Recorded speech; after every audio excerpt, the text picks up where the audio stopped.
নমস্কার, good morning and welcome to my new blog. আজকে একদম রোদ ঝলমলে একটা আকাশের মুখ দেখেই ঘুম থেকে উঠেছিলাম। তারপর আমার প্রথম কাজ ছিল আজকে বিছানার চাদরটাকে পাল্টে দিয়ে বিছানাটাকে সুন্দর করে গুছিয়ে নেওয়া। আজ যেহেতু সোমবার, আর সোমবার মানেই সৌরভের ছুটির দিন, আর সৌরভ বাড়ি থাকা মানেই অগোছালো একটা ব্যাপার।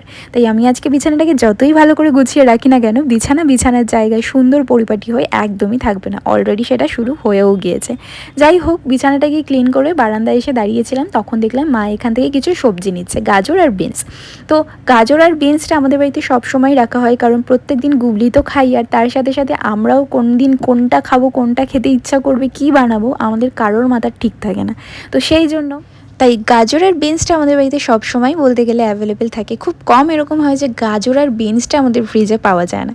যাই হোক, আজকে এত সুন্দর রোদ ঝলমলে একটা আকাশ দেখে ঘুম থেকে উঠেছিলাম, কিন্তু এখন দেখো আবার মেঘলা হয়ে এসেছে, কখন জানি না আবার বৃষ্টি নেমে যাবে। আবারও আমি আমার কাজ নিয়ে বসে পড়েছি, পেঁয়াজ আদা রসুন নিয়ে বসে পড়েছি কাটাকুটি করতে, কারণ আজকে আমি একটা খুব সুন্দর জিনিস বানাবো। সেটা হচ্ছে, পাপা আগের দিনকারে রুই মাছ নিয়েছিল বাড়ির কাছ থেকে, তো সেটা আর আগের দিন রান্না করা হয়নি, মানে রবিবার দিনকারে। তো আজকে ভাবছি যে ও বাড়িতে আছে, আর মাও বললো যে ওটা রান্না করা হবে, তো আমি বললাম যে ঠিক আছে, এই রান্নাটা আমিই করবো আজকে। আমি দই রুই বানাবো। তো কাতলা বলতেই যাচ্ছিলাম। আচ্ছা, ভাইকে যে গিফটটা আমি করেছিলাম একটা চকলেট বক্স, সেরকমই একটা সৌরভকেও গিফট করেছিলাম। তো এই মহারাজের এতদিন ধরে সময় হচ্ছিল না এটা ওপেন করার, তো ফাইনালি আজকে ওপেন করেছে যখন, তাই আমি তোমাদেরকে একটু দেখাচ্ছিলাম। আর মা পাশ থেকে বলছে, এগুলো এরকম কালার দিয়ে বানানো, মুখে দিলে হয়তো কালার হয়ে যাবে, এগুলো একদম ভালো জিনিস নয়। আমি বললাম না না, এরকম কোনো ব্যাপারই নয়, কারণ এগুলো যেহেতু হোমমেড চকলেট, আশা করছি এগুলোর কোনো সাইড এফেক্ট কিছু হয় না। আর আমিও যেহেতু এই দিদির কাছ থেকে আরও একবার নিয়েছি, তো আমি জানি যে এটা ভালোই হবে, তো সেই জন্যই।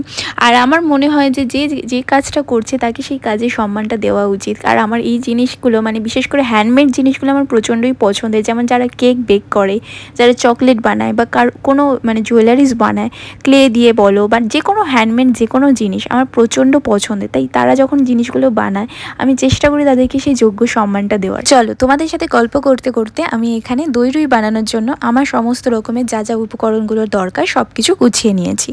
তো আজকে কিন্তু আমি চালমগজের জায়গায় এখানে পোস্ত নিয়েছি, আর তার সাথে একটু বাদাম নিয়েছি, মানে কাঁচা বাদামটাকে টেলে নিয়ে তারপর সেটা একসাথে পেস্ট করে নিয়েছি।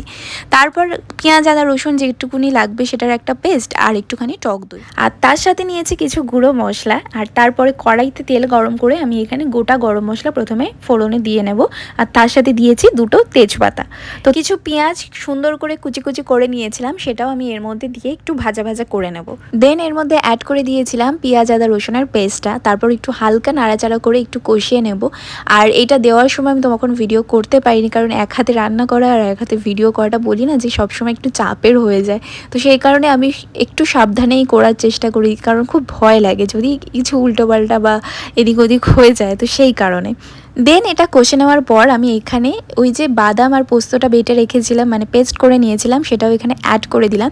আর একটা কথা বলে রাখি, যারা আমার মতো এরকম মিক্সিতে পেস্ট করতে চাইছো পোস্তটাকে, সেটা একটুখানি বেশিক্ষণ ধরে করার চেষ্টা করো, কারণ আমি এখানে যেটা করেছিলাম সেটা আরেকটু করলে বোধহয় ভালো হতো, কারণ পোস্তগুলো একটু গোটা গোটা রয়ে গিয়েছিলো। আর যদি শিলে বাটতে পারো তাহলে তো খুবই ভালো হয়। আমি তো ডিসাইড করেছি যে এরপর যদি আবার বানাই তাহলে শিলে বাটারই চেষ্টা করবো, কারণ মাকে দেখেছি, মানে আমার শাশুড়ি মাকে, মানে আলু পোস্তও যখন করে তখন সেটা শিলেই বেটে নেয়, কারণ মিক্সিতে না অতটা মিহি হতে চায় না। তো যাই হোক, তারপর আমি এখানে গুঁড়ো মশলাগুলোকে অ্যাড করে নেব। আর এর মধ্যে দিয়েছি লঙ্কার গুঁড়ো, আর হলুদ যেহেতু ইউজ করব না, এই রান্নাটা একটু সাদা সাদাই হয়, তো সেই কারণে ধনে গুঁড়ো আর একটু জিরের গুঁড়ো আর স্বাদ মতো নুন আর একটু চিনি দিয়ে নেব। তারপর সবার লাস্টে এটাকে ভালো করে মিক্সিং করে নিয়ে তারপর এটার মধ্যে একটু টক দই দিয়ে দেবো। আর টক দই দিয়ে ভালো করে নাড়াচাড়া করে নিয়ে তারপর আস্তে আস্তে করে জল দিয়ে ভালো করে এই জিনিসটাকে একটু কষিয়ে নেব, মানে মশলাটাকে একটু ভালো করে কষিয়ে নিয়ে তারপরে জল দিয়ে দেবো। এবার মশলাটা ভালো করে যখন ফুটে উঠবে তখন আমি এর মধ্যে অ্যাড করে দিচ্ছি ফ্রেশ ক্রিম। আর এটা কিন্তু একদমই অপশনাল, তোমরা চাইলে দিতেও পারো আবার নাও দিতে পারো, তোমাদের কাছে যদি এটা অ্যাভেলেবেল না থাকে তাহলে এটা তোমরা স্কিপ করে যেতে পারো। তারপর আমি এর মধ্যে মাছগুলোকে ছেড়ে দেবো, আর এটা দিয়েও কিছুক্ষণের জন্য একটু ফুটিয়ে নেব। আর আবারও বলছি যে প্রথমে একটু জলটা কম দেবে, তারপর যদি মাছটা দেওয়ার পরে তোমাদের মনে হয় যে আবার দরকার আছে তাহলে একটুখানি জল দিয়ে নেবে। আমার যেমন প্রত্যেকবারই আমি একটু কম কম করে দিই, তারপর যখন মাছগুলো বা যে কোনো সবজি কিছু রান্না করি তখন যদি আমার পরে আবার মনে হয় তাহলে আমি আবার অ্যাড করে দিই। এখানেও তেমনি করেছিলাম। তারপর একটুখানি ফুটতে দেবো। কিছুক্ষণের জন্য। দেন আমাদের রেডি কিন্তু দই রুই। কেমন হয়েছে অবশ্যই কমেন্ট করে জানিও। তোমাদের তো টেস্ট করাতে পারছি না, কিন্তু দেখে তোমাদের কেমন লাগছে অবশ্যই জানিও। আর এটা একটু হলদেটে লাগছে, কারণ হচ্ছে ক্যামেরার জন্য। নর্মালি কিন্তু এটা সাদাই হয়েছিল। তো যাই হোক, তারপর আমরা লাঞ্চ করতে বসে পড়েছি। ওর তো অর্ধেক খাওয়া শুরুই করে দিয়েছে, আমরা তখন বসেছিলাম সবে। তো প্রথমে আজকের লাঞ্চের মেনুতে আছে হচ্ছে ভাত, আলু পোস্ত, ডাল আর তার সাথে মাছ। তো আমার তো এক পদ দিয়েই বেশিরভাগ বলতে গেলে খাওয়া হয়ে যায়, আর আমার তো ডাল লাগেই নি, আমি শুধু আলু পোস্ত দিয়েই খেয়েছিলাম আর তার সাথে মাছটা নিয়েছিলাম। তো এই হচ্ছে আমাদের দুপুরকার মেনু। তো দুপুরবেলা খেয়ে দিয়ে তারপর সন্ধ্যেবেলা আমরা দুজন মিলে বেরিয়ে পড়েছিলাম আজকে ফার্স্ট পুজো শপিং করতে যাব। আর ভেবেছিলাম আমার শাশুড়ি মাকেও নিয়ে যাব, কিন্তু গুবলিকে দেখার জন্য বাড়িতে একজনকে থাকতে হয়, আর আজকে যেহেতু পাপাও বাড়িতে ছিল না, তো সেই কারণে আজকে মা যেতে পারিনি, আজকে আমরা দুজনেই বেরিয়েছিলাম। আর সত্যি কথা বলতে আমার ভীষণ ভালো লাগছে যে এই প্রথম পুজোর শপিং স্টার্ট হচ্ছে। আর এর আগে না আমি যতবারই যেতাম আমাদের বাড়িতে বলতে গেলে আমরা অনেক লেট করে পুজোর শপিং স্টার্ট করতাম। প্রায় বলতে পারো পুজো প্রায় চলে আসলে বা মহালয়ার পরপর আমাদের সেই জিনিসটা হতো। তো আমার এখনও পর্যন্ত সেই ফিলটা আসছিল না যে পুজোর কেনাকাটা করতে যাব বা কি কিনবো না কিনবো সেটা বুঝতে পারছিলাম। তো সৌরভ আমাকে বলছে এরপরে প্রচুর ভিড় হয়ে যাবে, তখন আর কেনাকাটা কিছু করতে পারবো না, তো যা কেনার এখনই চলো কিনে নিয়ে আসি। তো সেই হিসেবেই আজকে বেরিয়েছিলাম। আজকে যাব গড়িয়াহাটে। তো ফার্স্ট যাচ্ছি এখন লেক মলের জুডিওতে। আমরা এই রাস্তা ধরে অনেকবারই যাওয়া আসা করি, কিন্তু সেরকমভাবে তোমাদেরকে একটা জিনিস শেয়ার করা হয় না কোনো দিনই। তো ভাবলাম আজকে একটু শেয়ার করি। তো ওর সামনেই স্কুল রয়েছে, মানে ও যে স্কুলে পড়াশোনা করেছে, তো এটা হচ্ছে নবনানন্দা স্কুল। আর দেখবে স্কুলের প্রতি সবারই একটা আলাদা ইমোশন কাজ করে। তো ওরও সেই জিনিসটা রয়েছে। তো আমাকে বলে যে এই রাস্তা ধরেই আমি স্কুলে আসতাম, তারপর ও এখানে টিউশনে আসতো। তো সেই সমস্ত কিছু গল্প করতে করতে আমরা প্রায় কাছাকাছি চলে এসেছি। আজকে আমরা যে তন্দুর হাউসের যে রাস্তাটা, সেই রাস্তা ধরেই আর কি এসছিলাম, মানে লেক মলের ঠিক পিছন দিকটা দিয়ে। আর আজকে নতুন একটা জিনিস এক্সপ্লোর করব, সেটা হচ্ছে যে এই লেক মলের পার্কিং প্লেসটা। শুনতে অদ্ভুত লাগলেও হ্যাঁ, সত্যি কথা বলতে আমি এর আগে এই দিকটা তো আমার কোনো দিন যাওয়ার মানে দরকার পড়েনি, তো সেই জন্য এদিকটা আর ঢোকা হয়নি কোনো সময়। তো আজকে আমি ওকে সেটাই বলছিলাম যে এদিকটা আমি ফার্স্ট টাইমই এসেছি, এদিকটা বলতে এই পার্কিং লটটাতে। তো যাই হোক, এখান থেকে গাড়িটা পার্ক করে রেখে তারপর আমরা সোজা চলে এসেছি জুডিওতে। তো এখানে এসে ফার্স্ট আমি ওর কালেকশনগুলোই দেখছিলাম আর কি। সত্যি কথা বলতে আমি ফার্স্টে মেয়েদের কালেকশানেই ঢুকেছিলাম। ইভান ও আমাকে বলেছিল যে তাহলে চলো ফার্স্টে তোমারটা দেখো, তারপর আমি আমারটা নিচ্ছি। কিন্তু আমি একটু ঘুরে ঘাড়ে প্রথম দিকটাতে দেখে না আমার অতটাও মনে হচ্ছে যে ভালো লাগছে না। ঠিক আছে, আগে ওরটা দেখা যাক, তারপরে আমি আবার ভালো করে খুঁজে দেখব। সেই হিসেবেই আমি ওর কালেকশনগুলো দেখতে এসেছি। আর এখানে কিছু শার্ট দেখছি। আর ফাইনালি আমাদের এই ব্ল্যাক শার্টটা দুজনেরই প্রচণ্ড পছন্দ হয়, মানে ওরও পছন্দ হয় আমারও পছন্দ হয়। তো তারপর সেইটাকে আমরা নিয়ে নিলাম। তারপর এদিক ওদিকে একটু ঘুরে দেখছিলাম, কিন্তু সত্যি কথা বলতে যেটা আমাদের দুজনেরই মনে হয়েছে, আর ও এই ফার্স্ট টাইম এসেছে, কিন্তু এর আগে আমি বহুবার এসেছি।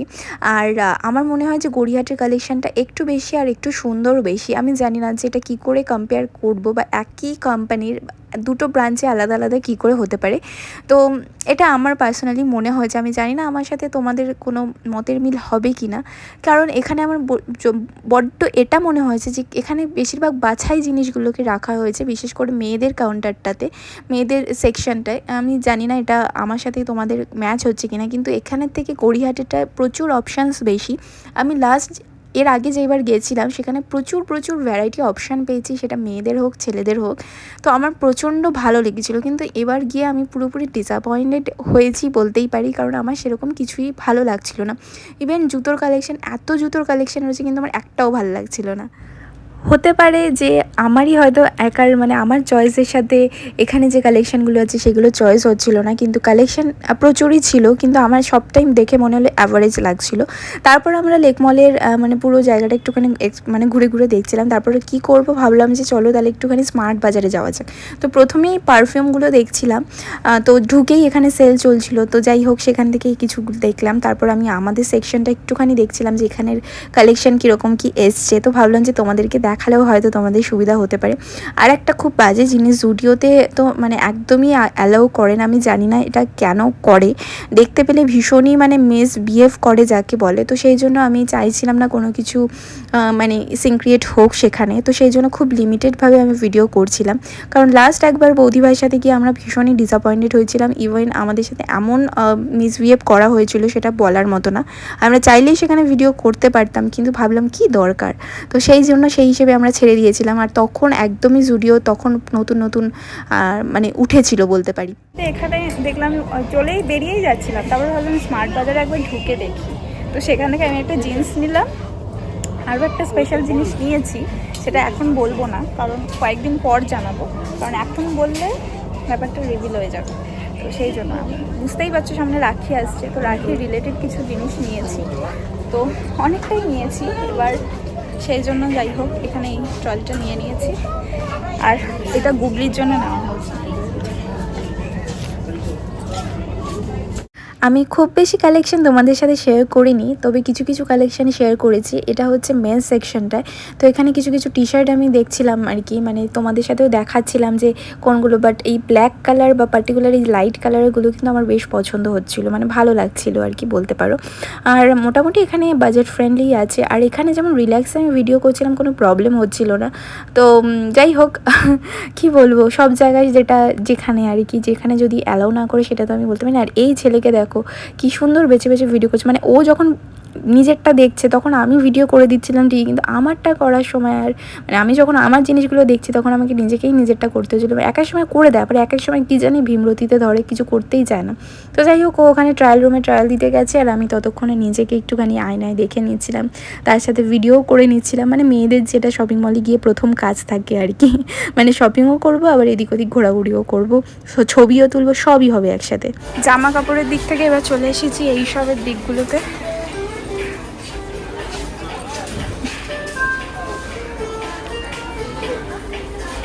আচ্ছা, একটা জিনিস ভালো হয়েছে, আমিও যেমন শপিং করতে পছন্দ করি, ও তেমনি শপিং করতে পছন্দ করে।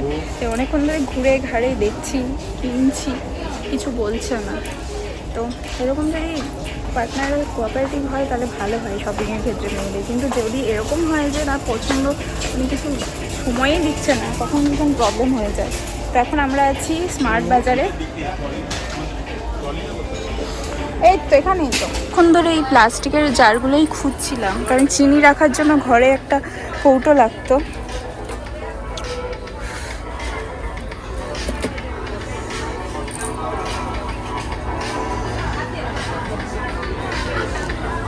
দেখি এখান থেকে নেয় কিনা। হয়ে যাওয়ার পর মানুষের এই অবস্থাই হয়। ও গেছে ওদিকে সব কিছু প্লেট এই সমস্ত কিছু দেখতে, আর আমি এখানে এই যে কৌটো কাউটি এই সমস্ত জিনিসগুলো দেখছি। মানে সত্যি মানে আমাদের বিয়ে হয়ে যাওয়ার সাথে সাথে না, মানে চয়েসগুলোও কেমনি যেন মানে আলাদা হয়ে গেছে। মানে আলাদা বলতে কি, মানে যেগুলো আমরা দেখতাম আগে সেগুলোর তুলনায় এখন অন্য কিছু দেখছি। আগে শুধু জামা কাপড় দেখতাম, এটা দেখতাম, ওটা দেখতাম। এটা নিচ্ছি। আগেই বলছিলাম যে আমরা কত সংসারী, আমরা সংসারের জিনিসপত্রই কিনি। এই দেখো এখন এখান থেকে নিচ্ছে এই হ্যান্ড ওয়াশের এই বটলগুলো।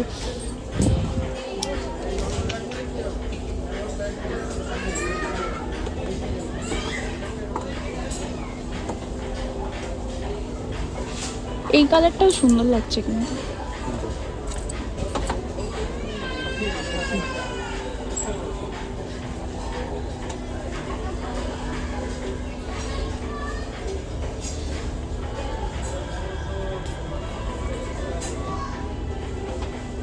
এই বোতলটা কি বাবা কাচের? সবে বল, বাহ কেউ নেই, আমরা একাই আছি। আমি একদিন আমার শাশুড়ি মাকে নিয়ে এসেছিলাম, এবার সে তো আর ওই এসকালেটারে উঠতে পারছে না, দিয়ে লিফটে এনেছিলাম, বলছে আমার শরীর কেমনি অস্থির করছে।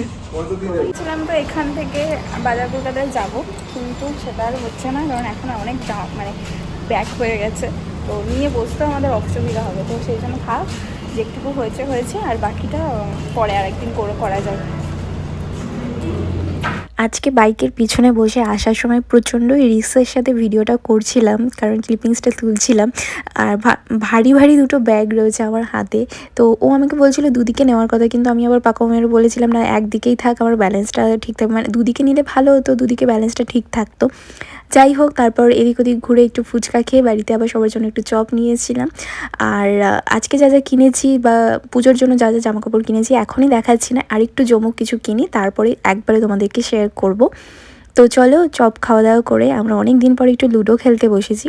তো চলো আজকের মতো এই ভিডিওটা এখানেই এন্ড করছি, দেখা হবে নতুন আরেকটা ভিডিওর সাথে। ততক্ষণের জন্য কিন্তু সবাই খুব ভালো থেকো। আশা করছি আজকের এই ভিডিওটা তোমাদের দেখতে অনেক ভালো লেগেছে। তো চলো বাই।